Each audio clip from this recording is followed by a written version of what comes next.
మీరు ఇలాగే చేస్తే ఖచ్చితంగా పేదవారిగానే మిగిలిపోతారు. ఎందుకంటే మీ మెదడు లాటరీని కోరుకుంటుంది, క్రమశిక్షణను కాదు. కానీ ఫైనాన్షియల్ సైకాలజీ ప్రకారం త్వరిత మార్గం మిమ్మల్ని పేదవారిగా ఉంచే ఒక ఉచ్చు. 1. త్వరగా డబ్బు అనే ప్రతి మార్గం మీ డబ్బును తీసుకోవడానికే డిజైన్ చేయబడింది, అది జూదమైనా స్కామ్ అయినా. 2. ఈ ఉచ్చులో మీరు డబ్బు మాత్రమే కాదు, మీ సమయాన్ని కోల్పోతారు. మీరు మళ్ళీ 0 నుండి మొదలుపెట్టాలి, కానీ 5 ఏళ్లు వృధా అయ్యాక. 3.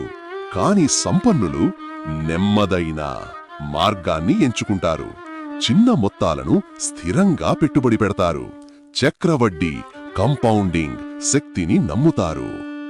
అందుకే మీరు పేదవారిగా ఉండకూడదంటే వేగాన్ని కాదు, స్థిరత్వాన్ని నమ్మండి. గుర్తుంచుకోండి, సంపదను నెమ్మదిగా మరియు స్థిరంగా నిర్మించాలి. మీరు ఏ మార్గాన్ని ఎంచుకుంటారు? వేగం లేక స్థిరత్వం? కింద కామెంట్ చేయండి.